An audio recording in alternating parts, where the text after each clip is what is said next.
അവളെ ഞാൻ നല്ല സുഹൃത്തായിട്ട് എൻ്റെ കൂടെ കൂട്ടിയിട്ട് എന്നെ ബാക്കിൽ നിന്ന് അവൾ കാണിച്ചത് വളരെ മോശപ്പെട്ടൊരു കാര്യമായിരുന്നു.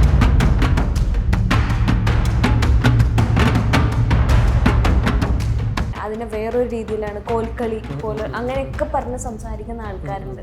ഞാൻ പേയ്മെന്റ് വൈസ് ആണ് എല്ലാം ചെയ്യാറ്. അപ്പൊ അതുകൊണ്ട് എനിക്ക് വലിയൊരു പ്രോബ്ലംസ് അങ്ങനെ തോന്നാറില്ല.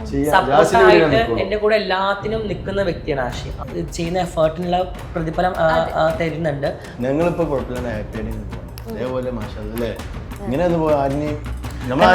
ഒരേ വൈബിൾ ആൾക്കാരാണ്. ട്രാൻസ്ജെൻഡേഴ്സ് എന്ന് പറഞ്ഞ ആൾക്കാര് ശരീരം വിറ്റ് ജീവിക്കുന്ന ആൾക്കാരാണ്. അതങ്ങ് ലേബിൾ ആക്കി. നീ ഭയപ്പെട്ടിട്ടാണോ നിൽക്കുന്നത് എന്റെ കൂടെ? ഒരു മുന്തിരി കൊട്ടയില് ഉള്ള ഫസ്റ്റ് മുന്തിരി ചെയ്യുന്നതാന്ന് വിചാരിച്ചാൽ ആ മുന്തിരി ഫുള്ള് ചെയ്യുന്നതെന്നുള്ള ഒരു ആൾക്കാരെ ഒരു മൈൻഡാണ് മാറേണ്ടത്. സ്റ്റോറി വന്നപ്പോൾ എന്നോട് പറഞ്ഞു പോലീസായിട്ടോ, ഞാൻ വിചാരിച്ച നല്ല താത്തക്കുട്ടിയൊക്കെ മഫ്തൊക്കെ ഇട്ട് അല്ലെങ്കിൽ തട്ടൊക്കെ ഇട്ട് അങ്ങനെയൊക്കെ ഒരു ഇതാണ് ഞാൻ പ്രതീക്ഷിച്ചത്. കല്യാണ വീട് അങ്ങനത്തെ ഒരു വൈബാണ് ഉദ്ദേശിച്ചത്. ഞങ്ങളോടും പറഞ്ഞു പോവാൻ പറഞ്ഞു വന്നു. ആട്ടി ഓടിക്കുന്ന രീതിയിലാണ് അവർ ചെയ്യുന്നത്. കുറേ വട്ടം പറഞ്ഞു ഏട്ടാ ചവിട്ടല്ല. അപ്പോൾ ഏട്ടന് ഫോട്ടോ എടുത്തത് ഞാൻ ഫോട്ടോ എടുത്ത് കൊടുത്തു. ആശു ഞാൻ അയാൾ പോകുന്നില്ല. പിന്നാലെ വന്നിട്ട് അപ്പൊ ഞാൻ എത്രയൊക്കെ ആയാലും ഞാൻ ആണല്ല.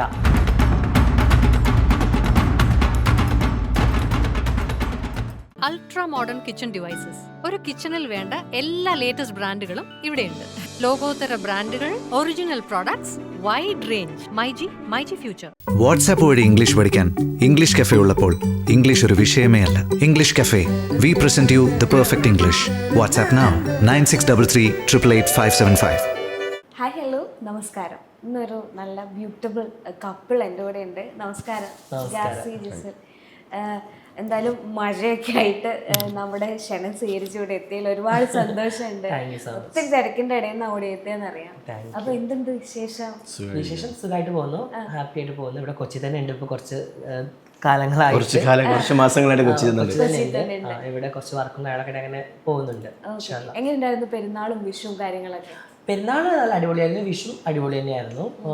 രണ്ടും വിഷുവിന് പിന്നെ കുറച്ച് ബിസി ആയിരുന്നു. പക്ഷെ എന്നാലും ആ വിഷുവിന്റെ വിഷു കഴിഞ്ഞ് വിഷു രാത്രിയോളം എത്തിയല്ലേ? വിഷുവിന് രാത്രിയോളം വീട്ടിലെത്തിയ. അപ്പൊ അപ്പൊ തന്നെ എല്ലാം അറേഞ്ച് ചെയ്ത് പെട്ടെന്ന് നമ്മളൊരു വിഷുക്കണിയൊക്കെ ഒരുക്കി വീട്ടിൽ സദ്യ ഞാൻ ഉണ്ടാക്കി. അങ്ങനെ കുറച്ച് ഫ്രണ്ട്സൊക്കെ വന്ന് അങ്ങനെ വളരെ ലേറ്റ് ആയിട്ടുള്ള വിഷയമായിരുന്നു. കുറെ വർഷങ്ങൾക്ക് ശേഷം നാട്ടില് ആദ്യമായിട്ടാണ് പെരുന്നാളാണെങ്കിലും വിഷു ആണെങ്കിലും കൂടുതൽ ഞങ്ങള്. അതെ. ഈ വിഷുവിന് എന്തായിരുന്നു ഏറ്റവും സ്പെഷ്യൽ ആയിട്ട് ഉണ്ടാക്കിയത്? വിഷുവിന് എന്താ വെച്ചാൽ സാമ്പാർ പൊളിയായിരുന്നു, പായസം, പായസം പൊളിയായിരുന്നു, മാമ്പഴ പായസം ഉണ്ടാക്കി. ഞാൻ എനിക്ക് പൊതുവേ ബിരിയാണി ഉണ്ടാക്കണം എന്ന് പറഞ്ഞാൽ ഞാൻ കുറച്ചിങ്ങനെ സ്റ്റക്കാവും. ഓക്കെ എന്നാ അങ്ങനെ. പക്ഷെ എനിക്കൊരു സദ്യ ഉണ്ടാക്കണം എന്ന് പറഞ്ഞാൽ എനിക്ക് അധികം ഇഷ്ടമാണ്. എനിക്കങ്ങനെ സ്റ്റക്ക് ആവേണ്ട ആവശ്യമില്ല. സദ്യ ആണെങ്കിൽ പെട്ടപ്പെട്ട് ഞാൻ കാളൻ, തോരൻ, അവിയൽ, പുരുശ്ശേരി എല്ലാം പെട്ടെന്ന് ഞാൻ ഉണ്ടാക്കും. എനിക്ക് വെജിറ്റേറിയൻ ഫുഡിനോടാണ് കൂടുതൽ ഇഷ്ടം. ദുബായിലായിരുന്നു, അവിടെ ബിസിനസ്സും കാര്യങ്ങളൊക്കെ ഉണ്ട്. എന്തുകൊണ്ടാണ് പെട്ടെന്ന് കൊച്ചിയിലേക്ക് സെറ്റിൽ ആയത്? ഞാൻ കൊച്ചിയിലേക്ക് സെറ്റിൽ ആയത് പറഞ്ഞത് എനിക്കിൻ്റെ ട്രീറ്റ്മെൻറ്റിൻ്റെ ഭാഗമായിട്ട് തന്നെയാണ്. മെയിൻ അതാണ്. പിന്നെ കുറച്ചുകൂടെയൊക്കെ അവസരങ്ങൾ നാട്ടിലാണ് കൂടുതലെന്ന് തോന്നുന്നു എനിക്ക്. കാരണം ഇപ്പോൾ എനിക്ക് ഇവിടെ നിൽക്കൊണ്ട് എനിക്ക് മനസ്സിലാവുന്നുണ്ട്. ദുബായിലാകുമ്പോൾ അവസരങ്ങൾ ഉണ്ടെങ്കിൽ പോലും ഇത്രയ്ക്ക് അങ്ങ് അവിടെ സോഷ്യൽ മീഡിയ അല്ലെങ്കിൽ നോർമൽ ചാനൽ എന്നൊക്കെ പറയുമ്പോൾ ഇത്രത്തോളം അങ്ങ് വിസിബിൾ അല്ല അവിടെ. ഇവിടെ ആകുമ്പോൾ കുറച്ചുകൂടി ചാനൽസ് കുറേ ഉണ്ട്, കുറച്ചുകൂടി സോഷ്യൽ മീഡിയ കുറച്ചും കൂടെ ഒക്കെ ഇവിടെ വൈൽഡായിട്ട് പോകുന്നുണ്ട്. ദുബായിൽ പിന്നെ അങ്ങനെയൊന്നുമില്ല. നമ്മൾ തന്നെ ടിക്ടോക്ക്, ഇൻസ്റ്റയിലൊക്കെ നമ്മൾ തന്നെ അങ്ങനെയല്ലേ. ഇവിടെ നമ്മൾ കുറച്ചും കൂടെ ചാനലിൽ നമുക്ക് പ്രോഗ്രാംസ് കിട്ടുന്നുണ്ട്. പിന്നെ ഫോട്ടോഷൂട്ട് ആണെങ്കിലും ഇനാഗുറേഷനൊക്കെ ആണെങ്കിലും ഇവിടെയാണ് കൂടുതൽ. അതുപോലെ തന്നെ രണ്ടുപേരും ഈ അടുത്തിടയ്ക്ക് ഒരു വെബ് സീരീസ് പോലെ ഒരു ഇതിൽ അഭിനയിച്ചു, പോലീസുകാരായിട്ട്. എക്സ്പീരിയൻസ് എങ്ങനെ ഉണ്ടായിരുന്നു? നമ്മള് തെൻസിർക്കാൻ്റെ ആൽബത്തിലാണ് അഭിനയിച്ചത്. 2 ആൽബം വരുന്നുണ്ട്. ഫസ്റ്റ് ഒരു ആൽബം ഇറങ്ങിയത് അത് കുഞ്ഞു പെങ്ങളുടെ കല്യാണത്തിലെ 9ാം ഭാഗം പാർട്ടാണ് ഇപ്പൊ ഇറങ്ങിയത്. അത് ഞങ്ങൾക്ക് ഇടയ്ക്ക് പോലീസ് ഓഫീസറാണ്. ഫസ്റ്റ് എനിക്ക് ആ ഒരു സ്റ്റോറി വന്നപ്പോൾ എന്നോട് ഞാൻ പറഞ്ഞു പോലീസായിട്ടോ, ഞാൻ വിചാരിച്ച നല്ല താത്തക്കുട്ടിയൊക്കെ ആയിട്ട് മഫ്തൊക്കെ ഇട്ട് അല്ലെങ്കിൽ തട്ടൊക്കെ ഇട്ട് അങ്ങനെയൊക്കെ ഒരു ഇതാണ് ഞാൻ പ്രതീക്ഷിച്ചത്. കല്യാണ വീട് അങ്ങനത്തെ ഒരു വൈബാണ് ഉദ്ദേശിച്ചത്. പക്ഷെ ഇത് എൻ്റെ ഡിഫറെൻ്റ് ഒരു പോലീസ് ക്യാരക്ടറായിട്ട്. പക്ഷെ നല്ല രസമായിരുന്നു. ആ കുറൂവിന്റെ കൂടെ വർക്ക് ചെയ്യാൻ പറ്റിയ ഒരുപാട് സന്തോഷം. ക്യാമറ ആണെങ്കിലും അതേപോലെ തെൻസറിക്കാണെങ്കിലും മറ്റേ എൻ്റെ എല്ലാ മെമ്പേഴ്സ് ആണെങ്കിലും ഭയങ്കര ഹാപ്പി. എൻ്റെ വീട്ടിലായിരുന്നു ഷൂട്ടൊക്കെ ഉണ്ടായിരുന്നത്. ഭയങ്കര ഹാപ്പി ആയിരുന്നു. ഇനിയിപ്പോൾ ഞങ്ങൾ ഒരു ആൽബം കൂടി ഇറങ്ങുന്നുണ്ട്. അതും തെൻസറിക്കാൻ്റെ ഇതിനായിരിക്കും. അതായിരിക്കും എൻ്റെ ലൈഫിൽ, ഞങ്ങളുടെ ലൈഫിൽ ഒരു ടേണിംഗ് പോയിന്റ് ആവാൻ ഉള്ളൊരു ആൽബം. അല്ലെങ്കിൽ കുറച്ചും കൂടെ ഇപ്പൊ ഈ വന്ന വിവാദത്തിനാണെങ്കിൽ കൂടുതലൊരു വിവാദം ആയിട്ട് മാറാൻ സാധ്യത ഉണ്ടെങ്കിൽ ആൾക്കാർ സംസാരിക്കാൻ അല്ലെങ്കിൽ മൗത്ത് ടോക്ക് ഇറങ്ങാനുള്ളൊരു സംഭവങ്ങളൊക്കെ ഉള്ള ഒരു വീഡിയോ ആണ്. സ്റ്റോറി കേട്ട സമയത്ത് തന്നെ ഇതൊരു സാധനമായിരിക്കും എന്നുള്ളൊരു ഇറങ്ങാൻ പോണേൽ നമുക്ക് കൂടുതൽ ഇമ്പോർട്ടന്റ് ഇറങ്ങാൻ പോകുന്ന വീഡിയോസ് കുറച്ചും കൂടെ നമ്മൾ രണ്ടുപേരും മാത്രമേ ഉള്ളൂ. ഇതിൽ കുറേ ഒരുപാട് ആർട്ടിസ്റ്റുകൾ പങ്കെടുക്കുന്നുണ്ടല്ലോ. ഇത് ഞങ്ങൾ മാത്രം ഒരു നല്ലൊരു തീമാണ്. പിന്നെ ഞങ്ങളെ ലൈഫ് സ്റ്റോറി പിന്നെ നല്ല സോങ് ആണ്. ആ സോങ് കേട്ടിട്ടാണ് ഫസ്റ്റ് ഓഫ് ഓൾ ഞാൻ എനിക്ക് വേറെ ഒന്നും വേണ്ട, ഓക്കെ ഞാൻ ഒരു സോങ് ഇഷ്ടമായി നമുക്ക് ചെയ്യാമെന്ന് ഫസ്റ്റ് ഞാൻ പറഞ്ഞത്. നല്ല സോങ് ആണ്. ഓക്കെ. ഈ അപ്പം തൻസീർക്കാണെങ്കിലും കഴിഞ്ഞ ദിവസം ഒരു ഇന്റർവ്യൂ കൊടുത്ത സമയത്ത് ഞാൻ ശ്രദ്ധിച്ചത് അവിടെ അണ്ണോടുത്ത് ചോദിക്കുന്ന സമയത്ത് നിങ്ങളെ രണ്ടാളെയും കാസ്റ്റ് ചെയ്തത് വൈറൽ ആകാൻ വേണ്ടിയിട്ട് അല്ലെങ്കിൽ കുറച്ചുകൂടി പബ്ലിസിറ്റിക്ക് വേണ്ടിയിട്ടല്ല എന്ന് ചോദിക്കുമ്പോൾ പുള്ളി അങ്ങനെ തന്നെ അതിന് വേണ്ടി തന്നെയാണെന്ന് വളരെ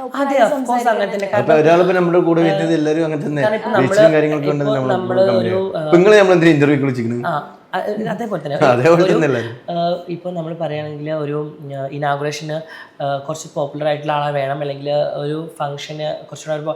അപ്പോൾ അഫ്കോഴ്സ് ഇപ്പോൾ ഈ സോഷ്യൽ മീഡിയയിൽ കുറച്ചുകൂടെ ഇങ്ങനെ പോപ്പുലർ ആയിട്ടുള്ള ആൾക്കാരെ തിരഞ്ഞ് പിടിച്ച് അവർക്ക് അവസരം കൊടുക്കുന്നത് എല്ലായിടത്തും ഓരോ വർഷങ്ങളിൽ ആരാണോ കുറച്ച് ഇതായിട്ട് നിൽക്കുന്ന അവരെ പിടിച്ച് കൊടുക്കുന്ന പതിവാണല്ലോ. ഈ ചില ആളുകൾ ഇപ്പൊ ഈ തൻസീർക്കാനെ ഞാൻ പറയുന്നതല്ല, പൊതുവെ ചില ആൾക്കാർ യൂസ് ചെയ്യുന്ന രീതിയിലേക്ക് പോകുന്നത് കണ്ടിട്ടുണ്ട്. ഇപ്പോൾ സോഷ്യൽ മീഡിയയിലാണെങ്കിലും മറ്റ് പ്ലാറ്റ്ഫോമിലൊക്കെ ആണെങ്കിലും പോപ്പുലർ ആയിരിക്കുന്ന ആൾക്കാരെ യൂസ് ചെയ്യുന്നത് കണ്ടിട്ടുണ്ട്. അപ്പം അങ്ങനെ യൂസ് ചെയ്യപ്പെടുന്നതായിട്ട് തോന്നിയിട്ടുണ്ടോ? പൊതുവെ ഞാൻ പേയ്മെൻറ്റ് വൈസാണ് എല്ലാം ചെയ്യാറ്. അപ്പോൾ അതുകൊണ്ട് എനിക്ക് വലിയൊരു പ്രോബ്ലംസ് അങ്ങനെ തോന്നാറില്ല. കാരണം നമ്മൾ ചെയ്യുന്ന എഫേർട്ടിനുള്ള പ്രതിഫലം തരുന്നുണ്ട്, നമുക്കത് മതി. അതിൽ നമ്മൾ ഒന്നും ചെയ്യാണ്ട് നമ്മൾ വെറുതെ പോയിട്ട് നമ്മളൊരു കോമാളിയാക്കുന്നതാണല്ലോ യൂസിങ് ആണെന്ന് നമുക്ക് തോന്നുന്നത്. അങ്ങനെയൊന്നുമില്ല. ഞങ്ങൾ വളരെ വ്യക്തമായിട്ട് ആ സ്റ്റോറീസ് പറഞ്ഞു തരും. ഞങ്ങൾക്ക് പറ്റുന്നത് ഞങ്ങൾ ഓക്കെ പറയും.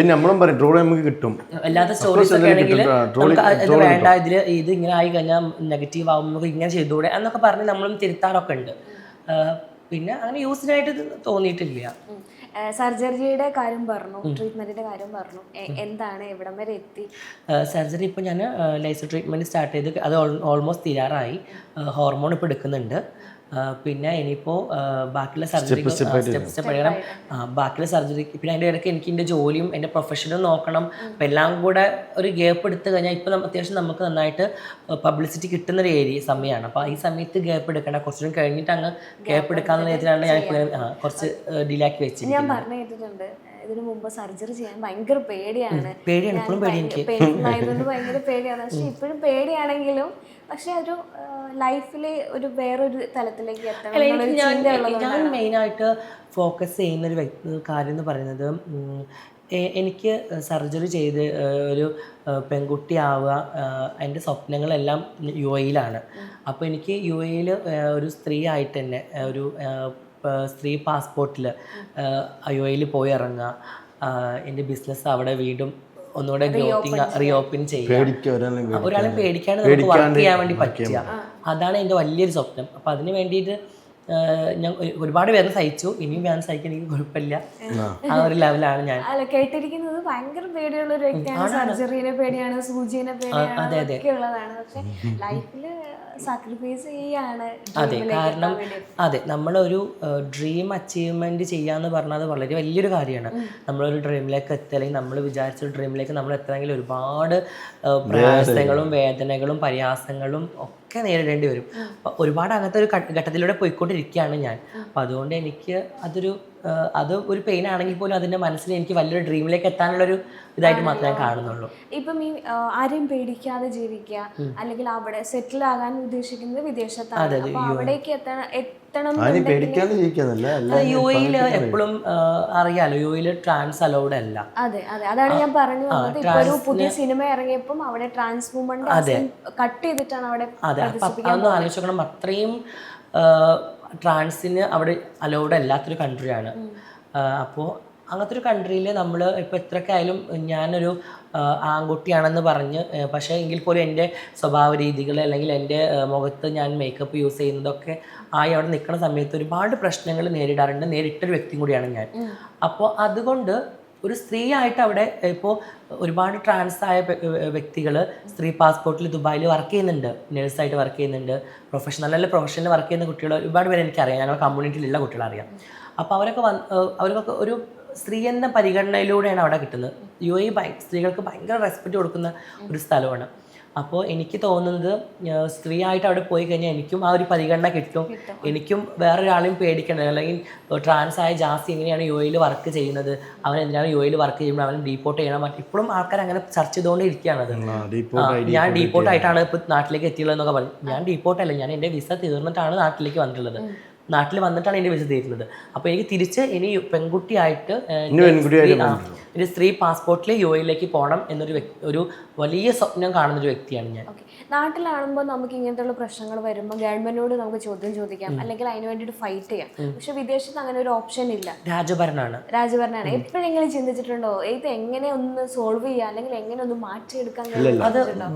അത് മാറില്ല.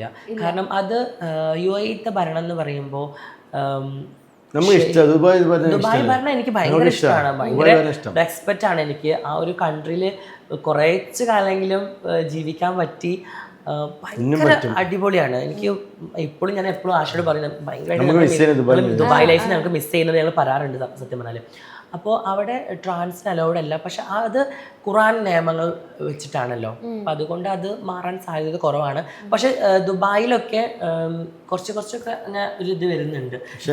ഇപ്പൊ അമ്പലം ഇല്ലാത്തൊരു സ്ഥലമായിരുന്നു, അമ്പലം വന്നിട്ടുണ്ട്. അതേപോലെ ഒരുപാട് പുരോഗതികൾ വന്നിട്ടുണ്ട്. അപ്പോൾ ഇനിയും മാറുമായിരിക്കും, അറിയില്ല. ഖുറാനെ ഫോളോ ചെയ്തു പോകുന്ന ആൾക്കാരാണ് നിലവിൽ ഇങ്ങനെ തന്നെയാണ്. എനിക്ക് തോന്നുന്നു ഇത്ത ഭയങ്കരമായിട്ട് ദൈവവിശ്വാസത്തിലുള്ള പക്ഷെ ഈ ഒരു ട്രാൻസ്ഫോർമേഷൻ സംഭവിക്കും മതത്തിന്റെ സൈഡിൽ ഒരുപാട് പ്രശ്നങ്ങൾ തീർച്ചയായിട്ടും ഉണ്ടാവാറുണ്ട്. ഇപ്പോൾ ലാസ്റ്റ് ഇപ്പോൾ ഞാൻ കൊറ്റംകുളങ്ങര വിളക്കെടുക്കാൻ വേണ്ടി പോയതിൻ്റെ സംഭവത്തിലൊക്കെ ഭയങ്കര ഒരു നെഗറ്റീവാണ്. പക്ഷേ എനിക്ക് പോസിറ്റീവായിട്ട് വന്നത് പല ആൾക്കാരും നമ്മൾ സപ്പോർട്ട് ചെയ്ത് സംസാരിച്ചു. പല ആൾക്കാരും അതിന് താഴത്ത് എനിക്ക് വന്ന കമൻസുകൾ, പിന്നെ പേഴ്സണലി എനിക്ക് വന്ന കമൻസൊക്കെ എനിക്ക് ഭയങ്കര സന്തോഷമായത് കണ്ടപ്പോൾ. കാരണം ഞാൻ സത്യം പറഞ്ഞാൽ അവിടെ വിളക്കെടുക്കാൻ വേണ്ടി പോയ വ്യക്തിയല്ല, കാരണം ഞാൻ എൻ്റെ ഫ്രണ്ടിനെ ഒരുക്കാൻ വേണ്ടി പോയ വ്യക്തിയാണ്. അപ്പോൾ ഞാൻ ഓൾറെഡി പോയ സമയത്ത് എനിക്ക് അമ്പലങ്ങൾ, ഈ വിഗ്രഹങ്ങൾ കാണുക, അമ്പലങ്ങൾ കാണുക ഒക്കെ ഭയങ്കര ഇഷ്ടമുള്ളൊരു ആളാണ് ഞാൻ. അപ്പം അങ്ങനെയാണ് ആ ഒരു ഇൻസിഡൻസ് അങ്ങനെയാണ് ഉണ്ടാവുന്നത്. പിന്നെ നമ്മൾ അവിടെ പുരുഷന്മാരാണല്ലോ വിളക്കെടുക്കേണ്ടത്. അപ്പോൾ ഞാനെന്ന് പറഞ്ഞ വ്യക്തി ഇപ്പോൾ പുരുഷനല്ല, കാരണം ഞാനൊരു സ്ത്രീ ആയിക്കൊണ്ടിരിക്കുന്ന വ്യക്തിയാണ്, ഞാൻ സ്ത്രീ ആവാൻ വേണ്ടിയിട്ടുള്ള ട്രീറ്റ്മെൻറ്റ് ചെയ്തുകൊണ്ടിരിക്കുന്ന വ്യക്തിയാണ്. അപ്പോൾ നമ്മൾ എൻ്റെ മനസ്സിന് ഒരു, കാരണം അവിടെ ദൈവത്തിന് ആണുങ്ങൾ വിളക്കെടുക്കണം. അപ്പോൾ ഞാൻ എത്രയൊക്കെ ആയാലും ഞാൻ ആണല്ല, കാരണം ഞാൻ സ്ത്രീ ആവാൻ ആഗ്രഹിക്കുന്ന വ്യക്തിയാണ്. അപ്പോൾ എൻ്റെ മനസ്സിൽ വേണ്ട, നമ്മൾ ഒരിക്കലും വിളക്കെടുക്കണ്ട, നമ്മൾ പോയി കാണാം, നമ്മൾ ആഗ്രഹങ്ങൾ പറയാം. പിന്നെ ഒരു ദൈവത്തിനെ പോയി കാണണം, അല്ലെങ്കിൽ നമ്മളൊരു ആ ഒരു ദൈവത്തിനോട് പോയിട്ട് നമ്മളെ കാര്യങ്ങൾ പറയാനും, അതും മനുഷ്യന്മാരാരെയും ഒരു ഇത് വേണ്ടല്ലോ, നമ്മളും ദൈവത്തിനുള്ള ഒരു കരാറല്ലേ. പക്ഷെ അവിടുന്ന് നേരിട്ടത് വളരെ മോശപ്പെട്ട അനുഭവം തന്നെയാണ്. സംഘാടകരുടെ ഭാഗത്ത് നിന്ന് കിട്ടിയതാണ്. വളരെ മോശം എന്ന് പറഞ്ഞാൽ വളരെ മോശം.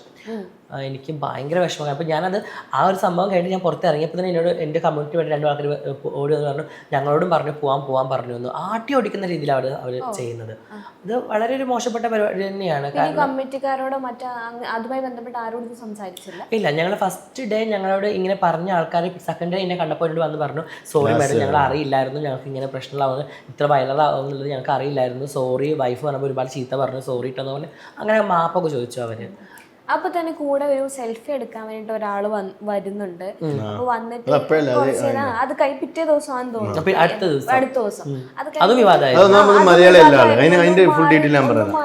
സംഭവം ഞങ്ങള് അത് മലയാളി അല്ല. ഒന്നാമത് ഞാൻ വരുന്ന സമയത്ത് ഞാൻ ലെഹങ്ക ഇട്ടിട്ടുണ്ടായിരുന്നു. അപ്പൊ ഞാൻ നടക്കുന്ന സമയത്ത് ഇയാൾ നടക്കുമ്പോൾ ഞാൻ പുറകിലൊക്കെ ഇങ്ങനെ വീഴാൻ പോവുകയാണ് ലെഹങ്കയിൽ. അപ്പോൾ ഞാൻ കുറേ വട്ടം പറഞ്ഞു, ഏട്ടാ ചവിട്ടല്ല. അപ്പോൾ ഏട്ടന് ഫോട്ടോ എടുത്തത്, ഞാൻ ഫോട്ടോ എടുത്ത് കൊടുത്തു.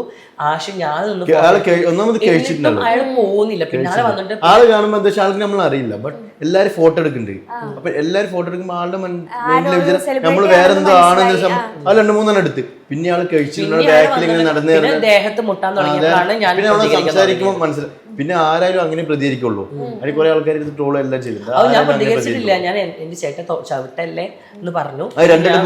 ഫോട്ടോ എടുത്തിട്ട് പിന്നെ അയാളോട് ഓക്കെ ശരി പൊക്കോളൂ. അപ്പൊ അയാൾ ഞാൻ അങ്ങോട്ട് ഇങ്ങോട്ടാ പോകുന്ന എവിടെയെങ്കിലും പോകും ഇങ്ങനെ ഇപ്പം കൊറ്റകുളങ്ങരുടെ ഇഷ്യൂസിനെ പറ്റി പറഞ്ഞു. ഞാൻ പറയുന്നത് സ്വന്തം മതത്തിൽ നിന്നുള്ളൊരു എതിർപ്പ് എത്രത്തോളം ഉണ്ടായിരുന്നു, അതിനെ എങ്ങനെ സർവൈവ് ചെയ്തു എന്നുള്ളതാണ്. എന്റെ മതത്തിൽ അങ്ങനെ വലിയൊരു എതിർപ്പൊന്നും എനിക്ക് നേരിടേണ്ടി വന്നിട്ടില്ല. പിന്നെ ഓൺലൈൻ ട്രോളന്മാരാണ് മെയിൻ. ട്രോളന്മാരാണ് ഇത് ട്രോളന്മാരാണ് വർഗീയതയിലേക്ക് കൊണ്ടുവരുന്നത്. അപ്പൊ ഞാനൊരു പൊട്ട് വെച്ചിട്ടോ അല്ലെങ്കിൽ ഞാനൊരു ഹിന്ദു അമ്പലത്തിൽ പോയാലോ എൻ്റെ ഈമാനോ അല്ലെങ്കിൽ എൻ്റെ ഞാൻ വിശ്വസിക്കുന്ന മതമോ അല്ലെങ്കിൽ ദൈവമോ എൻ്റെ മനസ്സിൽ നിന്ന് പോകുന്നില്ല. ഞാൻ ബാക്ക് ടു നോർമൽ, ഞാൻ വീണ്ടും വീട്ടിലേക്ക് എൻ്റെ ഒരു പ്രൊഫഷണൽ ആയിട്ട് എനിക്ക് പൊട്ടിടണമെങ്കിൽ ഞാൻ പൊട്ടിടും. ഇപ്പം ഓൾറെഡി ഞാൻ പൊട്ട് വെച്ചിട്ടുണ്ട്, കാരണം എനിക്കൊരു ഷൂട്ട് കഴിഞ്ഞാൽ ഞാൻ വരുന്നത് അറിയാലോ. അപ്പോൾ അവിടെ ആ ഷൂട്ടിന് അത് നിർബന്ധമായതുകൊണ്ട് ഞാനത് വെച്ചു. അത് എടുത്തു കഴിഞ്ഞാൽ ഞാൻ എൻ്റെ വീട്ടിൽ രാവിലെ ഖുർആൻ വെക്കുന്ന വ്യക്തിയാണ് ഞാൻ. പാചകം ചെയ്യുമ്പോൾ എൻ്റെ ഉള്ളിൽ ദിക്ർ ചെല്ലുന്ന വ്യക്തിയാണ്, നിസ്കരിക്കുന്ന വ്യക്തിയാണ്, ഞാൻ നോമ്പ് നിൽക്കുന്ന വ്യക്തിയാണ്. അന്ന് അമ്പലത്തിൽ പോയ സമയത്ത് ഞാൻ നോമ്പ് എടുത്ത് തന്നെ പോയത്. കാരണം വ്രതം മുറിച്ചതിന് ശേഷം 2 മണിക്ക് അവിടെ എത്തുന്നത്, പുലർച്ചെ 2 മണിക്ക്. അപ്പം അത് ഞാനും പടച്ചവനും തമ്മിലുള്ള ഒരു ഇതാണ്. ഞാൻ നാട്ടുകാർക്കോ അല്ലെങ്കിൽ എന്നെ കാണുന്ന ആൾക്കാർക്ക് വേണ്ടിയല്ലോ ഞാൻ ഇബാദത്ത് ചെയ്യുന്നത്. ഞാൻ ചെയ്യുന്നത് എനിക്ക് നന്മക്ക് വേണ്ടിയാണ്. അപ്പം എനിക്കും പടച്ചവന് അറിയാം ഞാൻ എന്താണ് അല്ലെങ്കിൽ ഏതാണ് എങ്ങനെയാണ് എന്നുള്ളത് അള്ളാഹ്ക്ക് അറിയാലോ. അപ്പം അതുകൊണ്ടാണ് ഞാൻ ബാക്കിയുള്ള എന്ത് പറയുന്നത്. ഞങ്ങൾ എൻ്റെ നാട്ടുകാരോ അല്ലെങ്കിൽ എൻ്റെ മതമോ അല്ലെങ്കിൽ എൻ്റെ മഹലോ അങ്ങനത്തെ പ്രശ്നങ്ങളൊന്നും ഇതുവരെ വന്നിട്ടില്ല. സപ്പോർട്ട് എന്നല്ല ഞാൻ പറയുന്നത്, പക്ഷെ ഇതുവരെ അങ്ങനെ പ്രശ്നമുള്ള രീതിയിലൊന്നും വന്നില്ല. പിന്നെ ട്രോളന്മാരെടുത്ത് അങ്ങ് ട്രോളുമ്പോൾ വലിയ ഹൈപ്പ് കൊടുത്ത് ട്രോളുന്നതാണ്, വേറെ പ്രശ്നമൊന്നും ഉണ്ടായിട്ടില്ല. അപ്പോൾ ഫാമിലീസ് ഇതൊക്കെ കാണുമ്പോൾ ഫാമിലി ഉണ്ടല്ലോ, അച്ഛൻ അമ്മ ഒക്കെയുള്ള അവരുടെ ഒരു റിയാക്ഷൻ എങ്ങനെയാണ്? ഈ അമ്പലത്തിന്റെ വിഷയം വന്ന സമയത്ത് ഉമ്മ വിളിച്ചിട്ട് പറഞ്ഞു, നീ എന്തിനാ നോമ്പ് സമയത്ത് പോയത്?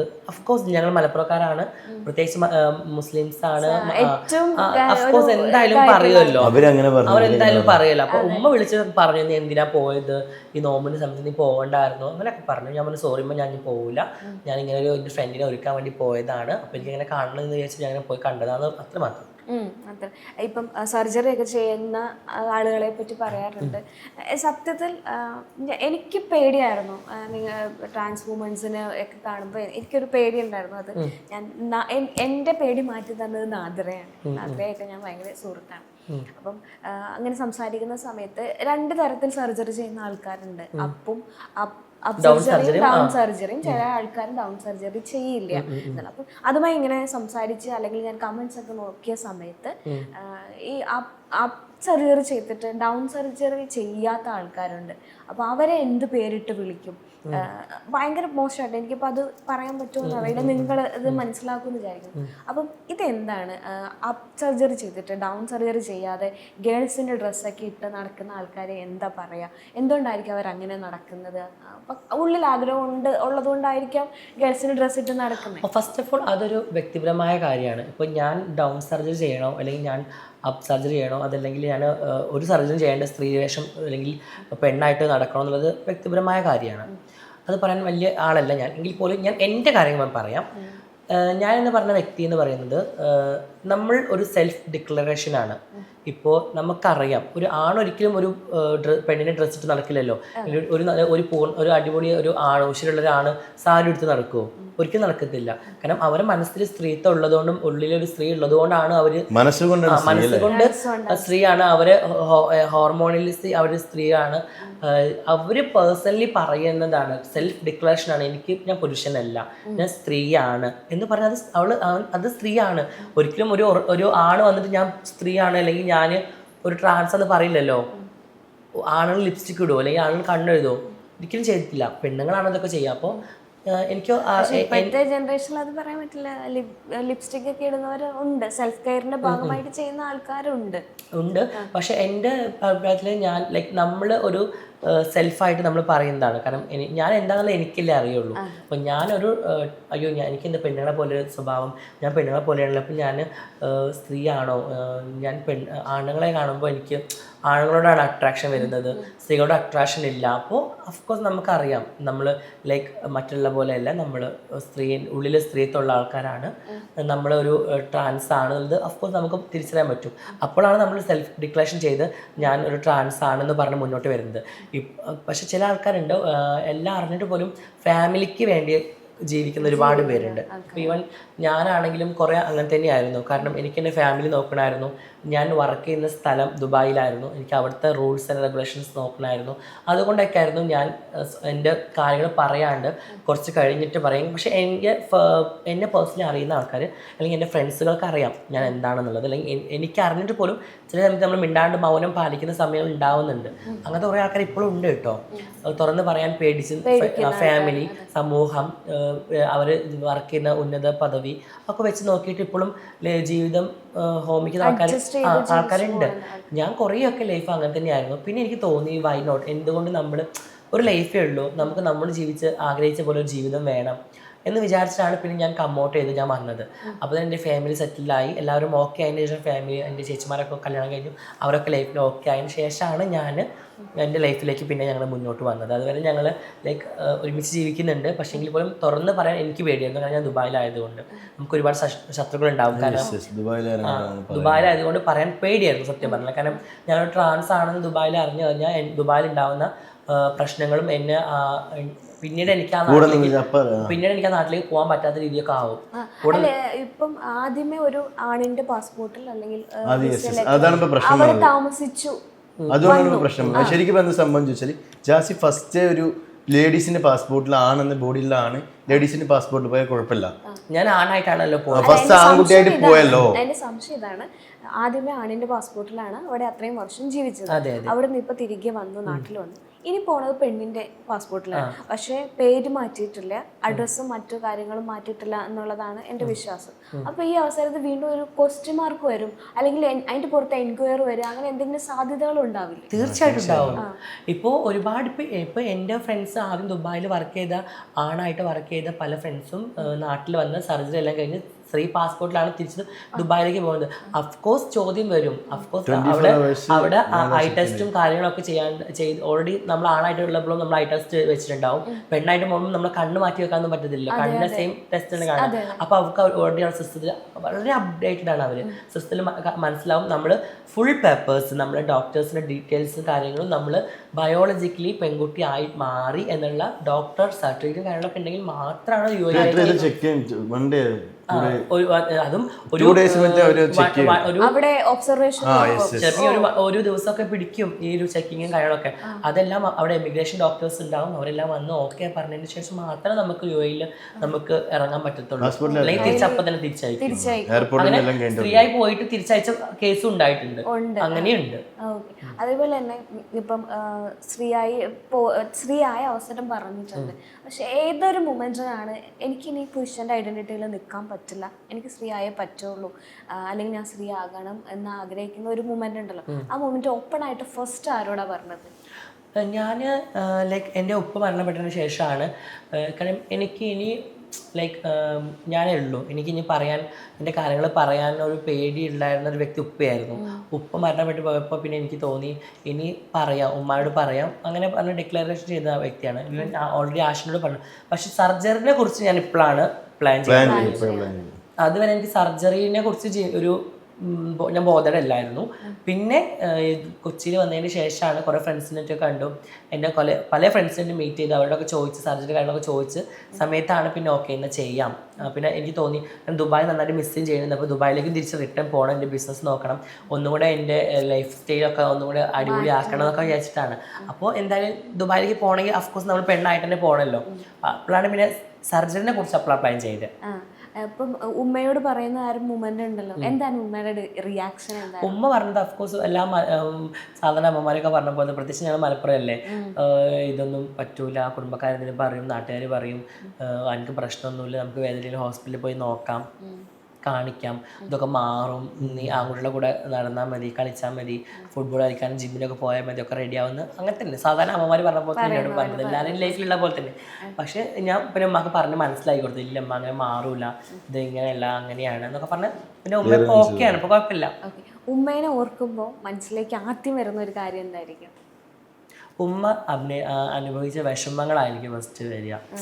ലൈക്ക് നല്ല ഒരു ഓർമ്മകൾ ഭയങ്കര കുറവാണ്. കാരണം ഉമ്മ ഞങ്ങളെ മക്കളെല്ലാവരും നോക്കാൻ വേണ്ടിയിട്ട് ഉമ്മയും ഉപ്പയും എടുത്ത ത്യാഗം, പിന്നെ ഉമ്മ വീട്ടു ജോലിക്കൊക്കെ പോകണ്ടായിരുന്നു. അപ്പം അങ്ങനെ കുറേ പ്രശ്നങ്ങൾ എപ്പോഴും ആ ഒരു കാര്യങ്ങളൊക്കെ പെട്ടെന്ന് ഓർമ്മ വരും. അത് പറഞ്ഞ് ഞാൻ ഇമോഷണലായി പോകും. അതൊക്കെ ഞാൻ അതിലേക്ക് അധികം പോകാത്തത്. കാരണം എനിക്ക് എൻ്റെ ലൈഫിൽ ചെറുപ്പത്തിലൊന്നും ഒരു നല്ലൊരു സന്തോഷപരമായിട്ടുള്ളതൊന്നും ഉണ്ടായിട്ടില്ല.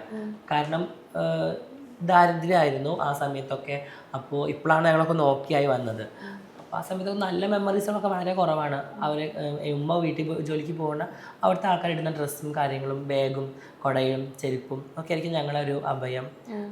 പിന്നെ ബുക്സ് വാങ്ങാനും പോലും ഞങ്ങളടുത്ത് ഉണ്ടാവില്ല. അപ്പം ഞങ്ങൾ മുമ്പേ ജയിച്ചു പോയ കുട്ടികളെ വീട്ടിൽ പോയിട്ട് അവരെ ബുക്ക് ഞങ്ങൾ ചെറിയ പേയ്മെൻറ്റിന് പൈസയ്ക്ക് വാങ്ങും. അതുകൊണ്ട് പഠിക്കും, അത്യാവശ്യം പഠിക്കുമായിരുന്നു. അങ്ങനെ ഒക്കെയാണ്. അതൊക്കെയാണ് ഓർമ്മകൾ. കുറച്ചും കൂടി പേഴ്സണലായിട്ട് ഞാൻ ചോദിക്കുകയാണ്, വിത്ത് യുവർ പെർമിഷൻ. കല്യാണം കഴിഞ്ഞ വ്യക്തിയാണ്, അതായത് ഒരു സ്ത്രീനെ കല്യാണം കഴിച്ചതാണ്. കുട്ടിയുണ്ട് എന്ന് ചിലർക്ക് ഞാൻ കണ്ടു, ചിലർക്ക് കുട്ടി ഇല്ല. കുട്ടി ഉണ്ടെന്നൊക്കെ ഞാൻ കുട്ടി ഉണ്ടായാലും ഒരിക്കലും ഞാൻ ഈ ലൈഫിലേക്ക് മാറത്തില്ല. അത് വേറെ കാര്യം. ഇനി കുട്ടിയാവാൻ പറ്റാത്തത് കൊണ്ടും എനിക്ക് ആ സ്ത്രീയുമായിട്ട് ഒരു ബന്ധത്തിൽ ഏർപ്പെടാൻ പറ്റാത്തത് കൊണ്ട് ഞാൻ ക്വിറ്റ് ചെയ്തതാണ്. ഇല്ല, അതുകൊണ്ടാണ് ആ കുട്ടിയും ക്വിറ്റ് ചെയ്തത്. നേരെ മറിച്ച് ഞങ്ങൾ തമ്മിലൊരു ഫിസിക്കൽ ബന്ധമുണ്ട്, ഒരു കുട്ടി ഉണ്ടെന്നുണ്ടെങ്കിൽ ഒരിക്കലും ഞാനൊരു സ്ത്രീ ആയിട്ട് ഡിക്ലെയർ ചെയ്ത് ഞാൻ മുന്നോട്ട് വരത്തില്ല. അങ്ങനെ വരുന്നോട് തെറ്റെന്നല്ല ഞാൻ പറഞ്ഞത്. പക്ഷേ ഞാൻ എൻ്റെ പേഴ്സണൽ കാര്യം പറയുകയാണെങ്കിൽ എനിക്ക് ഒരു കുട്ടിയെ കൈ കഴിഞ്ഞാൽ കുട്ടികളെ സ്നേഹിച്ച് അവരൊക്കെ നോക്കി നിൽക്കുന്നത് ഭയങ്കര ഇഷ്ടമുള്ള കാര്യമാണ്. ഒരിക്കലും അങ്ങനെ കുട്ടി ഉണ്ടെന്നുണ്ടെങ്കിൽ ഒരിക്കലും ഞാൻ അത് കാണും. പിന്നെ അതുപോലെ ഞങ്ങൾ ആകെ ഒരു മാസം ഞങ്ങൾ ഒരുമിച്ചുണ്ടായിട്ടുള്ളൂ. ആ ഒരു മാസം കൊണ്ട് ഇപ്പോൾ കുട്ടി ഉണ്ടാവില്ലല്ലോ. കാരണം ഞാൻ കല്യാണം കഴിഞ്ഞ് 10 ദിവസം 15 ദിവസം ഞാൻ തിരിച്ച് UAE തന്നെ പോകുന്നു. കല്യാണം കഴിയുന്നത് ശരിയാണ്. പിന്നെ ഞങ്ങളിപ്പോൾ നല്ല മ്യൂച്വൽ അണ്ടർസ്റ്റാൻഡിങ്ങിൽ ഡിവോഴ്സ് ചെയ്തു. കല്യാണം കഴിക്കുന്നതിന് മുമ്പ് ഇപ്പം വീട്ടുകാർ കല്യാണം നിശ്ചയിക്കുന്നു, പെണ്ണ് കാണാൻ, അങ്ങനെയുള്ള കുറേ ചടങ്ങുകളൊക്കെ കഴിഞ്ഞിട്ടാണ് ലാസ്റ്റാണ് കല്യാണത്തിലേക്ക് എത്തുന്നത്. ഈ സമയങ്ങളിലൊന്നും എനിക്ക് ഈ കല്യാണം വേണ്ട, എനിക്കൊരു പെൺകുട്ടിയെ കല്യാണം കഴിക്കാൻ പറ്റില്ല എന്ന് പറഞ്ഞിട്ട് ഞാൻ ഉമ്മാനോടൊക്കെ പറഞ്ഞിട്ടുണ്ട്. പെണ്ണ് കാണൽ ഞങ്ങളുടെ കല്യാണത്തിന് അങ്ങനെ പെണ്ണ് കാണലായിട്ടൊരു കല്യാണം ഉണ്ടായിട്ടില്ല. ഞാൻ ദുബായിലായിരുന്നു, ഫോട്ടോ കണ്ട് അങ്ങോട്ട് കൊണ്ട് ഇഷ്ടപ്പെട്ടു. പിന്നെ നാട്ടിലേക്ക് വരുന്നു, കല്യാണത്തിൻ്റെ നിക്കാഹിൻ്റെ ഒരു 5-6 ദിവസം മുമ്പ് ഒന്ന് ജസ്റ്റ് അവരെ വീട്ടിൽ പോകുന്നു, ഇറങ്ങുന്നു, അത്രയേ ഉള്ളൂ. പെണ്ണ് കാണൽ ചടങ്ങായിട്ടൊന്നും വലിയ ഇതൊന്നും ഉണ്ടായിട്ടില്ല. അപ്പോൾ അതുകൊണ്ട് പിന്നെ എനിക്ക് ഭയങ്കര പേടിയായിരുന്നു. കാരണം ഞാൻ കല്യാണം വരുമ്പോൾ എനിക്ക് ടെൻഷനാണ്. കാരണം ഞാൻ കല്യാണത്തിന് ഞാൻ ആളുകളെ പോലെ അഭിനയിക്കണമല്ലോ. ഉള്ളിൽ പെൺ സ്ത്രീ ആണെങ്കിൽ പോലും അഭിനയിച്ച് നിൽക്കണമല്ലോ ആളുടെ മുമ്പിൽ. അപ്പോൾ ഞാൻ എൻ്റെ ഫോട്ടോഗ്രാഫർ എന്നെ അറിയുന്ന ഒരാളായതുകൊണ്ട് അവരോട് ഞാൻ പറയും, എടുക്കുന്ന പോസൊക്കെ ഇങ്ങനെ പെണ്ണുങ്ങളെ ഒരു ബോഡി ലാംഗ്വേജ് ഉണ്ടെങ്കിൽ അതൊക്കെ ഇതാക്കണേ, ആൽബം വരുമ്പോൾ ആണുങ്ങളെ പോലെ തന്നെ വേറെ എന്നൊക്കെ പറഞ്ഞിട്ട് അങ്ങനെയൊക്കെയാണ്. ഭയങ്കര എൻ്റെ ലൈഫ് ഒരു വലിയ സ്റ്റോറിയാണ് പറഞ്ഞ തീരത്തിൽ. അത്രയും അങ്ങനെയൊക്കെയാണ് ഞാൻ കല്യാണത്തിൽ. എൻ്റെ കല്യാണം ഓൾറെഡി ഉപ്പാക്ക് വയ്യ, ഉപ്പാക്ക് ഹാർട്ട് പേഷ്യൻ്റ് ആയിരുന്നു. അങ്ങനെ ഉപ്പാൻ്റെ ഒരു നിർബന്ധം ഇതൊക്കെയാണ് വെച്ചിട്ടാണ് പെട്ടെന്ന് കല്യാണം കാര്യങ്ങളൊക്കെ ഉണ്ടായത്. പിന്നെ എല്ലാവരും പറഞ്ഞു കല്യാണം കഴിഞ്ഞതൊക്കെ മാറും, ഒരു പെണ്ണ് കല്യാണം കഴിച്ചാലും കല്യാണം കഴിഞ്ഞാലൊക്കെ ഇത് മാറും എന്നുള്ളത്. അപ്പോൾ അങ്ങനത്തെ സംഭവങ്ങളൊക്കെ ഉണ്ടായതുകൊണ്ടാണ് ഞാൻ പിന്നെ പെട്ടെന്ന് കല്യാണത്തിലേക്ക് വന്നത്.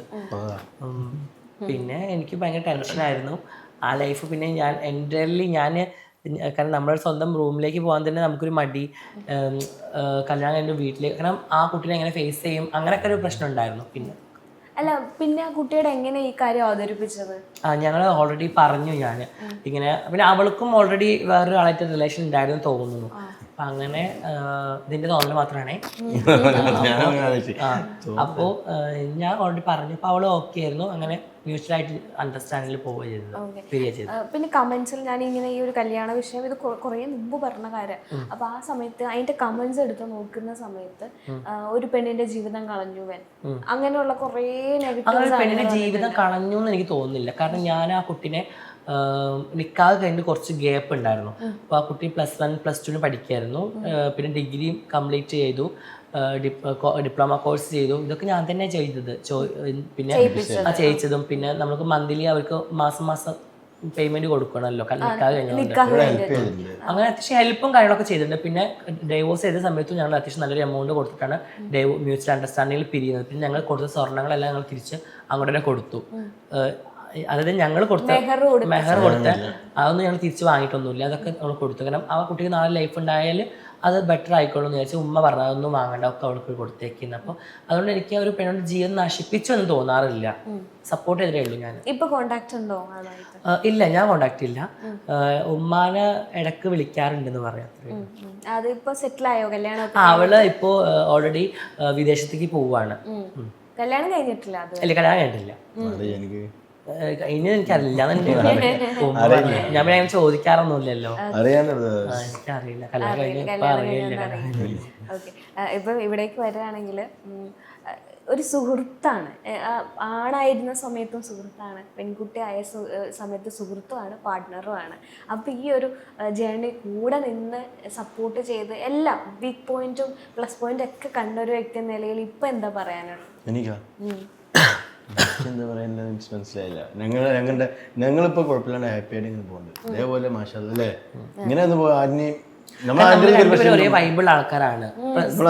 അതാണ് ഒരേ കണക്ഷൻ വൈബിൾ. ചില ആൾക്കാർ പറയും ഒരേ പോലത്തെ ആൾക്കാരെ ലൈഫ് ലോങ് പോകത്തില്ലെന്ന്. എനിക്ക് തോന്നുന്നു ഒരേപോലുള്ള ആൾക്കാരെ ലൈഫ് ലോങ് പോവുള്ളൂ.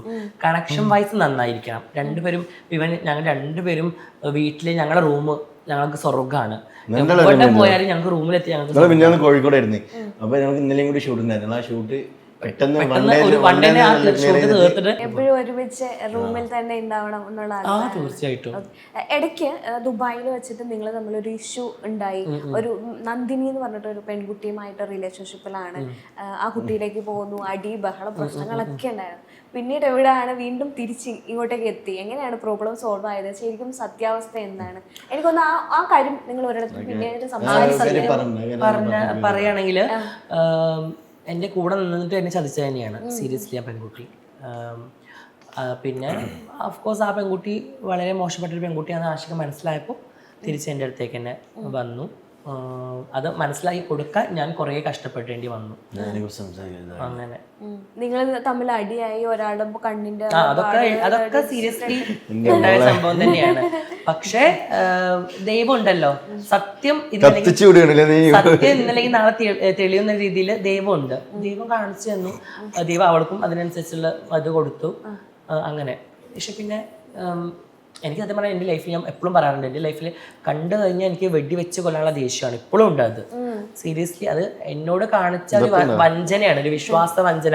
ലൈക്ക് അവളെ ഞാൻ നല്ലൊരു സുഹൃത്തായിട്ട് എൻ്റെ കൂടെ കൂട്ടിയിട്ട് എന്നെ ബാക്കിൽ നിന്ന് അവൾ കാണിച്ചത് വളരെ മോശപ്പെട്ടൊരു കാര്യം. എൻ്റെ പാർട്ണറെ തട്ടിയെടുക്കുക. പിന്നെ എനിക്ക് പിന്നെ ആ കുട്ടി സ്ഥിരമായിട്ട് ചെയ്യുന്ന കാര്യം അതാണെന്ന് മനസ്സിലായതുകൊണ്ട്. അല്ല, ഇടയ്ക്ക് ജാസി പറയുന്നുണ്ടായിരുന്നു ആ കുട്ടി പ്രഗ്നന്റ് ആണെന്ന് വരെ പറഞ്ഞു. അങ്ങനെ എന്നോട് ആളെ കൂട്ടിക്കൊണ്ട് പോയി നിങ്ങൾ രണ്ടാളും കൂടെ ഹോസ്പിറ്റലിൽ പോകുന്നു, മെഡിസിൻ വാങ്ങിക്കുന്നു. എല്ലാം സത്യമാണ്, അതൊക്കെ സത്യമാണ്. എന്നോട് പറഞ്ഞു ഇങ്ങനെ പ്രഗ്നന്റ് ആണെന്ന് പറഞ്ഞു. എന്താണ് ദുബായിലാണ്, ലീഗലി അല്ല എങ്കിൽ പോലും മരുന്ന് കൊണ്ടുവന്ന് കൊടുത്തത് അവളൊരു കൂട്ടുകാരത്തി. ഞാൻ കണ്ടുകൊണ്ടിരിക്കുകയാണ്. ഞാൻ അവളെ റൂമിൽ താഴത്ത് അവളെ കൂട്ടുകാരത്തി അവൾക്ക് മരുന്ന് എന്തോ മരുന്ന് എനിക്കറിയില്ല. എന്നോട് പറഞ്ഞത് ഇതുള്ള മരുന്നാണെന്നാണ് പറഞ്ഞത്, പ്രഗ്നൻസി അബോർഷനുള്ള മരുന്നാണ് പറഞ്ഞത്. അത് അവൾ എൻ്റെ മുമ്പിൽ നിന്ന് വെള്ളത്തിൽ വാങ്ങിയിട്ട് അവൾ കുടിക്കുന്നു. അവൾ കുറേ വയറ് വേദനിക്കുന്നു അഭിനയിക്കുന്നു. എങ്കിൽ എന്നിട്ട് ഞാൻ പൊട്ടനായിട്ട് കരയേണ്ട, വിഷമിക്കേണ്ട, നീ വിഷമിക്കേണ്ട എന്നൊക്കെ പറഞ്ഞ് ഞാൻ അപ്പോഴും കൂടെ നിൽക്കുകയാണ് ആ ടൈമിലും. അപ്പൊ അത്രയും വലിയൊരു വഞ്ചന എനിക്ക് ഒരിക്കലും അതൊന്നും മറക്കാൻ പറ്റില്ല ലൈഫിൽ. ഇപ്പം ജാസി സ്ട്രെയിറ്റ് ആയിട്ടുള്ള ഒരു വ്യക്തിയാണ്. ലൈഫ് ആശി ഒരു പക്ഷേ ലൈഫിൽ വേറൊരു പെൺകുട്ടിയോട് ഒരു പ്രണയം തോന്നാൻ സാധ്യതയുണ്ടോ? അങ്ങനെ തോന്നിയാൽ ഇവിടുത്തെ റിയാക്ഷൻ എന്തായിരിക്കും? ഒരു ആൺകുട്ടിയാണ് സ്ട്രെയിറ്റ് ആയിട്ടുള്ള ആൾക്കാരെന്ന് പറഞ്ഞാൽ അഫ്കോഴ്സ് എന്തെങ്കിലും തോന്നും. മനസ്സിലായോ? സിറ്റുവേഷൻ അല്ലേ? പ്രണയം പറഞ്ഞ പെട്ടെന്ന് എങ്ങനെയാ പറഞ്ഞു കൊടുക്കും പ്രണയത്തിനെ കുറിച്ച്? അല്ല ഞാൻ പറഞ്ഞു കൊടുത്തത് നീയല്ല, അവള് ചോദിച്ചിട്ട് അവളില്ലേ ലാസ്റ്റ് എത്തിക്കുന്ന വേറെ ക്ലിയർ ചെയ്ത് കൊടുത്തോ? അല്ല നീ ഇനി അങ്ങനെ പോകുമെന്നാണ് ചോദിക്കുന്നത്. സിറ്റുവേഷൻ അങ്ങനെ പോകും പറഞ്ഞാൽ എല്ലാ ടേം എനിക്ക് മതി അങ്ങനല്ല. അല്ല ഞാൻ പറഞ്ഞില്ല, മനുഷ്യന്മാരാണ്, ഫീലിങ്സ് എല്ലാവർക്കും വരാം. അപ്പം ഇനിയൊരു പെൺകുട്ടിയോട് പ്രണയം തോന്നാൻ സാധ്യതയുണ്ടോ എന്നുള്ളതാണ്. ഇത്താന്റെ അടുത്ത് പറയാണ് എനിക്ക് ഇങ്ങനെ ഒരു പെൺകുട്ടിയോട് ഒരു അട്രാക്ഷൻ തോന്നി എന്ന് വന്ന് പറയുവാണെങ്കിൽ എന്തായിരിക്കും റിയാക്ഷൻ? ഞാന് റിയാക്ഷൻ എന്ന് വെച്ചാല്, കാരണം ഓൾറെഡി ഞങ്ങളുടെ ലൈഫിൽ ഒരു വട്ടം ഒരു സംഭവം സംഭവിച്ചതാണ്.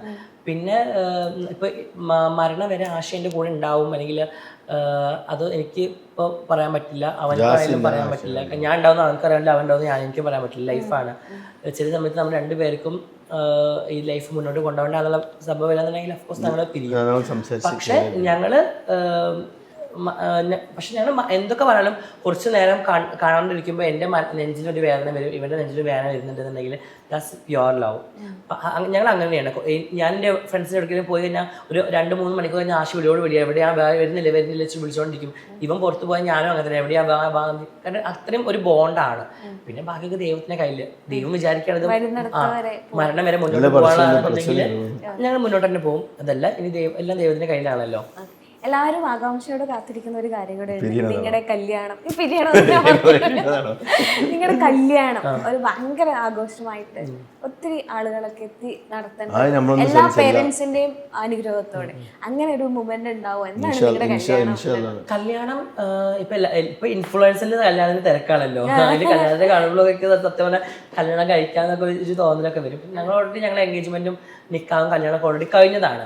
അപ്പോൾ പക്ഷെ അത് വൈൽഡായിട്ട് കഴിഞ്ഞിട്ടില്ല. ഞങ്ങൾ കുഞ്ഞു കുറച്ച് ഫ്രണ്ട്സിന്റെ ഇടയിൽ ചെറിയൊരു കല്യാണം, ഒരു ഫംഗ്ഷൻ ആയിരുന്നു. അപ്പൊ കല്യാണമൊക്കെ ആയിട്ട് നടത്തണം എന്നൊക്കെ ഒരു ആഗ്രഹം ഉണ്ട്. വലിയ ഗ്രാൻഡ് ആയിട്ടൊക്കെ നടത്തണം, നല്ല അടിപൊളി ഡ്രസ്സൊക്കെ ഇട്ട് ഞങ്ങൾ രണ്ടുപേരും നിൽക്കണം, കുറെ ആൾക്കാരെ. സത്യം അത് കുറച്ചുകൂടെ കഴിഞ്ഞിട്ട് ഇൻഷാ അല്ലാ ചെയ്യാൻ ആഗ്രഹമുണ്ട്, സെറ്റിൽ ആയിട്ട്. കല്യാണം കഴിഞ്ഞ നെക്സ്റ്റ് ക്വസ്റ്റ്യൻ എന്തായിരിക്കും വരാൻ പോകുന്നത്? എനിക്ക് ഭയങ്കര, ഞാൻ കുട്ടികളെ ഭയങ്കര ഇഷ്ടമാണ്. എനിക്ക് കുട്ടികളെ ജീവനാണ്. അപ്പോൾ എനിക്ക് അഫ്കോഴ്സ് എനിക്ക് ഒരു കുട്ടിനെ വേണം എന്നൊക്കെ ഉള്ള ഒരു ആഗ്രഹം അഫ്കോഴ്സ് ഉണ്ട്. അപ്പോൾ ഞങ്ങൾ കുറച്ച് ലൈഫിൽ സെറ്റിലായി, ഞങ്ങൾക്ക് ഒരാളും കൂടി ഞങ്ങളുടെ ലൈഫിലേക്ക് കൊണ്ടുവരാം. അവരെ നന്നായിട്ട് നോക്കണമല്ലോ. കാരണം നമ്മളൊരു കുട്ടീനെ എടുത്തു കഴിഞ്ഞാൽ ആ കുട്ടീനെ നമുക്ക് ദ ബെസ്റ്റ് കൊടുത്തിട്ട് ആ കുട്ടീനെ കൊണ്ടുവരണം ലൈഫിൽ. അപ്പം അങ്ങനെ നമുക്ക് നോക്കാൻ പറ്റുന്നുള്ള സിറ്റുവേഷൻ വരുമ്പോൾ അഫ്കോഴ്സ് ഞങ്ങൾ ഒരു ഒന്നെങ്കിൽ ഞങ്ങൾ അതിനൊരു ഒരുപാട് ഓപ്ഷൻസുകൾ ഇപ്പം ഉണ്ടല്ലോ, ആ വഴി നോക്കും. അതല്ലെങ്കിൽ ഞങ്ങൾ അഡോപ്റ്റ് ചെയ്യും. പിന്നീടുള്ളത് ഏറ്റവും വലിയ ക്വസ്റ്റ്യൻസ് എന്ന് ചോദിക്കാറുണ്ട്. എപ്പോഴും ട്രാൻസ് വുമൻസിൻ്റെ അടുത്ത് അല്ലെങ്കിൽ ട്രാൻസ് ആയിട്ടുള്ള ആൾക്കാരുടെ ആൾക്കാരുടെ തീരാത്ത സംശയമാണ് നിങ്ങളുടെ സെക്ഷൽ ലൈഫിനെ പറ്റിയിട്ടുള്ള തീരാത്ത സംശയമാണ്. അങ്ങനെ തന്നെയാണ് കമൻറ്റ് സെക്ഷനിലും കാണുന്നത്. പിന്നെ അതിനെ വേറൊരു രീതിയിലാണ് കോൽക്കളി പോലെ അങ്ങനെയൊക്കെ പറഞ്ഞ് സംസാരിക്കുന്ന ആൾക്കാരുണ്ട്. ഇത്തരം കമന്റുകൾ കാണുമ്പോൾ നിങ്ങളുടെ ഒരു മാനസികാവസ്ഥ എന്താണ്? കമന്റ്സുകൾ നോക്കാറില്ല. കമന്റ് ഡിലീറ്റ് ആക്കാറുമില്ല, നോക്കാറുമില്ല. ചില നല്ല കമന്റ്സ് വീഡിയോസിന് എൻ്റെ ഫ്രണ്ട്സുകൾ ഇടുന്ന കമന്റ് ജസ്റ്റ് ഫസ്റ്റ് വന്ന് കിടക്കില്ല, അത് ലൈക്ക് ചെയ്ത് അങ്ങനെ പോകും. താഴത്ത് വരെ കമന്റ് ബോക്സിൽ ഇരുന്ന് കമന്റ് വായിക്കുന്ന ഒന്നാമത് അതിനുള്ള ടൈമും ഇല്ല നോക്കാറ്. വീഡിയോസിന് എഡിറ്റ് ചെയ്തിടുന്നത് ഭയങ്കര പണിയുള്ളൊരു കാര്യമാണ്. അതിന് ടൈം അതിന് ഇപ്പോൾ യൂട്യൂബ് തുടങ്ങിയതുകൊണ്ട് എല്ലാത്തിനുള്ള ടൈം നമുക്ക് കിട്ടുന്നില്ല. അതിനിടയ്ക്ക് ഷൂട്ടും കാര്യങ്ങളും അങ്ങോട്ടും ഇങ്ങോട്ടും. ഒരു ഷൂട്ട് കോഴിക്കോടാണെങ്കിൽ പിറ്റേ ദിവസം ഷൂട്ട് വരുന്നത് കോട്ടയത്തായിരിക്കും, കോട്ടയത്ത് നിന്ന് ഷൂട്ട് പിന്നെ വരുന്നത് തൃശ്ശൂരായിരിക്കും. അപ്പം അങ്ങനെ അലച്ചിലാണ്. അപ്പം അതുകൊണ്ട് നമുക്ക് ഇരുന്ന് കമന്റ് ബോക്സ് നോക്കാനുള്ള ടൈം പണ്ടേ നോക്കാറില്ല, ഇപ്പൊ ഒട്ടും സമയമില്ല. അത്തരം കമന്റുകൾ എടുക്കുന്ന ആൾക്കാരുടെ അവര് നോക്കാറില്ല. ചില ഫ്രണ്ട്സെ കുറിച്ച് ജാസ്തി നിന്റെ ഇതിന്റെ സാധ്യത ഇങ്ങനൊരു കമന്റ് വന്നിട്ട് അതങ്ങ് ഡിലീറ്റ് ചെയ്ത് കളയാന്നൊക്കെ പറഞ്ഞിട്ട് ചില ഫ്രണ്ട്സുകൾ നമ്മളെ അപ്പൊ കയറി നോക്കിയിട്ട് നോക്കുന്നല്ലാണ്ട് നോക്കാറില്ല. ഓക്കെ. എപ്പോഴും സുഹൃത്തുക്കളോടൊപ്പം ഉള്ള നല്ല ചിത്രങ്ങൾ ഞാൻ കണ്ടിട്ടുണ്ട്. ഇപ്പൊ ഹെയ്ദി സാദിയ ആണെങ്കിലും ആളോടൊപ്പം ഉള്ള ഒരു ഫ്രണ്ട്ഷിപ്പ് വളരെ ഭംഗിയായിട്ടാണ് ഞാൻ കണ്ടിട്ടുള്ളത്. ഹെയ്ദിക്ക് ഇടയ്ക്ക് ഒരു പ്രശ്നം ഉണ്ടായി കോളേജിൽ പഠിക്കാൻ. പക്ഷെ ഞാൻ അധികം നിങ്ങളുടെ കമ്മ്യൂണിറ്റിയിലുള്ള ആൾക്കാർ ആ പ്രശ്നത്തിൽ ഇടപെടുന്നതായിട്ട് കണ്ടില്ല. അതെന്തുകൊണ്ടാണ്? അത് എനിക്ക് പേഴ്സണലി അറിയില്ല. പക്ഷെ ലൈക്ക് ഹേദി എൻ്റെ നല്ലൊരു സിസ്റ്ററാണ്, നല്ലൊരു ഫ്രണ്ടാണ്, നല്ലൊരു വെൽവിഷറാണ്. അപ്പോൾ അവൾക്കൊരു പ്രയാസം വരുന്ന സമയത്ത് അഫ്കോഴ്സ് നമ്മൾ ചോദിക്കുമല്ലോ എന്താടാ പ്രശ്നം വന്നേ. ഞാൻ ചോദിച്ചിട്ടുണ്ടായിരുന്നു, അവൾ എന്നോട് കാര്യങ്ങൾ പറഞ്ഞു. ഞാൻ പറഞ്ഞാൽ എന്തെങ്കിലും ഹെൽപ്പ് വേണമെങ്കിൽ ചോദിക്കണം കേട്ടോ, മടിക്കരുത്. അവൾ പറഞ്ഞു ഓക്കെ എന്ന് പറഞ്ഞു. പിന്നെ കുറച്ച് കഴിഞ്ഞപ്പോൾ അവൾ പറഞ്ഞു ഇല്ല എല്ലാം റെഡി ആയിട്ടോ, ഓക്കെ ആയി എന്നൊക്കെ പറഞ്ഞപ്പോൾ സന്തോഷമായി. ആളിപ്പോൾ നല്ലൊരു അവാർഡൊക്കെ കിട്ടി നിൽക്കുകയല്ലേ, ഭയങ്കര സന്തോഷം. ഞങ്ങളുടെ കമ്മ്യൂണിറ്റിയിൽ ഒരുപാട് പേര് ഞങ്ങളുടെ കമ്മ്യൂണിറ്റിനെ ഡീഗ്രേഡ് ചെയ്യുമ്പോൾ അല്ലെങ്കിൽ നിങ്ങൾ വെറും സെക്സ് വർക്കേഴ്സ് മാത്രമാണെങ്കിൽ നിങ്ങൾ ലൈംഗികമായിട്ടുള്ള നിങ്ങൾ ക്യാഷ് ഉണ്ടാക്കുന്നതെന്ന് പറഞ്ഞ് ഞങ്ങൾ ഡീഗ്രേഡ് ചെയ്യുമ്പോൾ ഇങ്ങനെ ഒരുപാട് നല്ല നല്ല നേട്ടങ്ങൾ ഞങ്ങളെ കമ്മ്യൂണിറ്റിയുടെ കുട്ടികൾക്ക് കിട്ടുമ്പോൾ പേഴ്സണലി എനിക്ക് ഒരുപാട് സന്തോഷമുണ്ട്.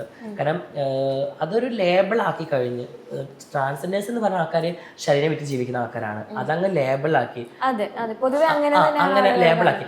പൊതുവെ ട്രാൻസ്ജെൻഡേഴ്സ് എന്ന് പറഞ്ഞാൽ വളരെ നന്നായിട്ട് ഒരുപാട് ഞാൻ എല്ലാ ഇന്റർവ്യൂലും പറഞ്ഞ പോലെ ഒരുപാട് നല്ല രീതിയിൽ ജീവിക്കുന്ന ഒരുപാട് ട്രാൻസ്ജെൻഡേഴ്സ് ഉണ്ട്.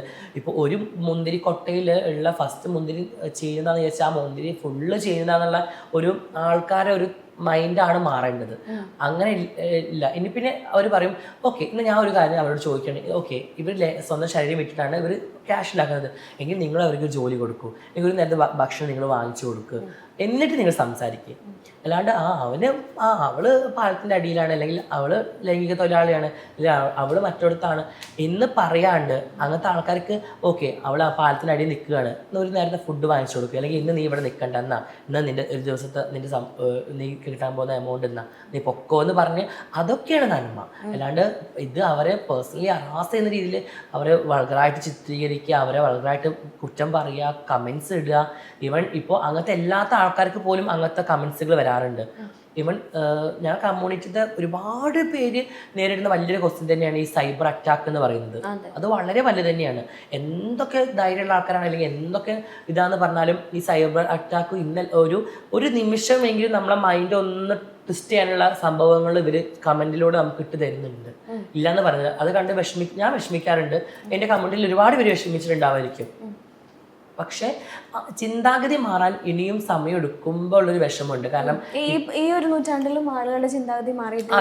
കാരണം എല്ലാവരും ആ ഒരു സിറ്റുവേഷനിലൂടെ ഫേസ് ഉണ്ടാക്കുന്നതാണ് ഇവർ ചിന്തിക്കുന്നത്. അതല്ലാണ്ട് നന്നായിട്ട് ഡ്രസ്സ് ഡിസൈൻ ചെയ്യുന്ന ട്രാൻസ് വുമൻസ് ഉണ്ട്, ഗവൺമെന്റ് ജോലി ചെയ്യുന്ന ട്രാൻസ് വുമൻസ് ഉണ്ട്, അഡ്വക്കേറ്റ്സ് ഉണ്ട്, ലീഗൽ ഡിപ്പാർട്ട്മെന്റിൽ വർക്ക് ചെയ്യുന്ന ആൾക്കാരുണ്ട്, മേക്കപ്പ് ആർട്ടിസ്റ്റുകളുണ്ട്. നമുക്കൊന്നും വിചാരിക്കാൻ പോലും പറ്റാത്ത പ്രതിഫലം വാങ്ങുന്ന മേക്കപ്പ് ആർട്ടിസ്റ്റുകൾ ഉണ്ട് ട്രാൻസിൽ. അതേപോലെ നമ്മൾ കമ്മ്യൂണിറ്റി നോക്കുകയാണെങ്കിൽ പൈലറ്റ് ആവുന്നവരുണ്ട്, ഒരുപാട് ഉന്നതത്തിലേക്ക് കയറി പോകുന്ന ആൾക്കാരുണ്ട്. അതൊന്നും കാണാണ്ട് ഇവര് മോശപ്പെട്ട കാര്യങ്ങൾ മാത്രമാണ് ഈ സമൂഹം കാണുന്നുള്ളൂ. അല്ലെങ്കിൽ ഉന്നതിയിലേക്ക് പോയ ആളെ ഒന്ന് ഒരു അഭിനന്ദനങ്ങൾ ഒന്ന് പറയാണ്ട്, അല്ലെങ്കിൽ അവരെ കൈ ഒന്ന് പിടിച്ച് ഒന്ന് ഓക്കെ അടിപൊളി ആയിട്ടുണ്ടെന്ന് പറയാൻ ഉള്ള ആൾക്കാർ വളരെ കുറവാണ്. നേരെ മറിച്ച് ഒരു കുറ്റം കാണുമ്പോൾ ആ കുറ്റം വലുതാക്കിയിട്ട് അത് സമൂഹത്തിന് മുമ്പിൽ കൊണ്ടുവരുന്ന ആൾക്കാരാണ് കൂടുതൽ. ഇപ്പം ആശയുടെ കാര്യം എടുക്കുകയാണെങ്കിൽ ഇടയ്ക്കൊരു ആളിങ്ങനെ സംസാരിക്കും, അങ്ങനെ ഇതുപോലെ തന്നെ റിയാക്ഷൻ വീഡിയോയിൽ കണ്ടാണ് ജാസി ഭയപ്പെട്ടിട്ടാണ് കൂടെ നിൽക്കുന്നത്, പേടിയാണ്, ആശി ഭയപ്പെട്ടിട്ടാണ് കൂടെ നിൽക്കുന്നത്, പിന്നെ ആളുടെ പൈസയും അതുപോലെ തന്നെ മറ്റേതും കൊണ്ട് നിൽക്കുന്നതാണ് എന്ന് പറഞ്ഞ് റിയാക്ഷൻ വീഡിയോ ചെയ്തൊരു വ്യക്തിയുണ്ട്. അപ്പം അങ്ങനെ പറയുന്ന ആൾക്കാരോട് എന്താ പറയേണ്ടത്? അങ്ങനെ പറയുന്ന ആൾക്കാർ നീ ഭയപ്പെട്ടിട്ടാണോ നിൽക്കുന്നത് എന്റെ കൂടെ? ഒരിക്കലും എല്ലാവരും ഒരാൾക്ക് എത്ര കാലം നിൽക്കാൻ പറ്റും? അങ്ങനെയൊന്നുമില്ല. ഞങ്ങൾക്ക് രണ്ടുപേർക്കും ജോലിയുണ്ട്. ഇവനക്കാണെങ്കിലും ഇവന്റെ ബിസിനസ്സും കാര്യങ്ങളും, ആഷിക്കാണെങ്കിലും ആഷിയുടെ ബിസിനസ്സും കാര്യങ്ങളും എല്ലാം നോക്കുന്നുണ്ട്. ഞാനാണെങ്കിൽ എന്റെ സോഷ്യൽ മീഡിയ കാര്യങ്ങൾ കൊണ്ടുവന്നിട്ട് എന്റെ കൂടെ നിൽക്കുന്നുണ്ട്. എന്റെ കൂടെ എല്ലാത്തിനും നിൽക്കുന്ന വ്യക്തിയാണ് ആഷി. അവനക്ക് അവന്റേതായിട്ടുള്ള ബിസിനസ് വേറെ ഉണ്ട്.